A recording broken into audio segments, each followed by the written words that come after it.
Why do people take collective action?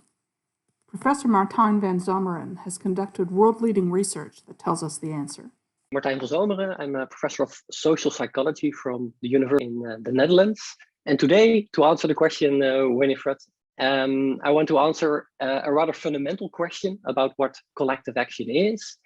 And basically, in practice, we're talking about social protest, demonstrations, petitions, riots, what have you.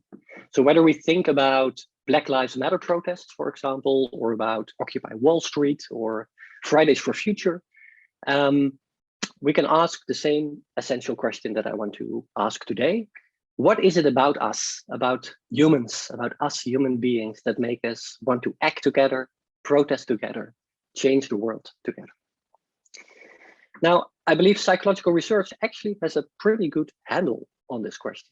And an answer coming from this kind of research that is recently substantiated in a recent meta-analysis by Max Agostini and myself.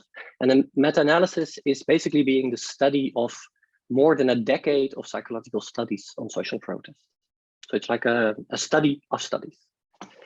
This has the benefit, this type of study, of testing whether the same motivations for social protest that we know from the literature apply to very different contexts, very different countries, very different cultures, and hence across the globe. So to only slightly oversell this point, I think it might reveal the psychological DNA of the protest. We find evidence for such psychological DNA, so to speak, in this meta-analysis. People are uniquely motivated for social protest by 4 core motivations, or what we call core motivations. The first is your group identity. Particularly powerful in this sense is the identity that activists seek to build and develop and protect by protesting together. It's an identity in which the political has become personal. And this is a very strong predictor, a strong motivator of social protest. The second core motivation is morality, which refers to the core values that people hold and see violated in the world and hence want to defend and protect. Now, we believe that our identity tells us who we are, but our morality tells us what we stand for. And we therefore like to think of morality and identity as both core motivations, but also in terms of a metaphor as different chambers of the protesters' beating heart. To continue this metaphor, the core motivations number 3 and 4 are part of the protesters' bloodstream, so to speak.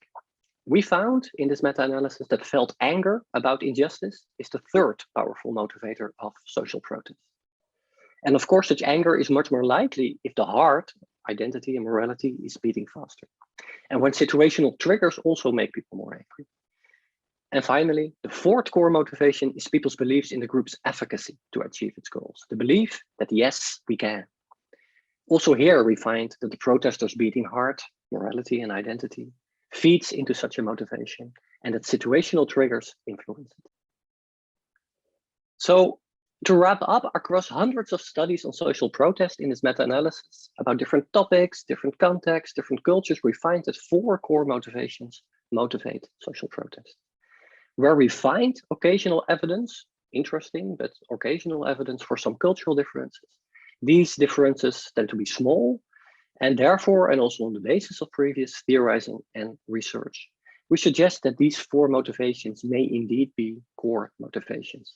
They reflect the protesters' beating heart and the bloodstream, and more generally reflect the protesters' psychological DNA.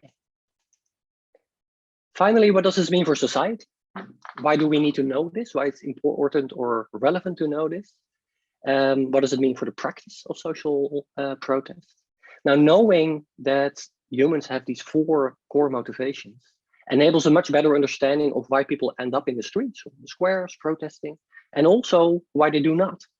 And furthermore, campaigners and social movement leaders may want to target specific motivations in their communications if they want to motivate and mobilize people for their cause. So indeed, the practical art of social protest is not just an art, I would say, it actually is also a science.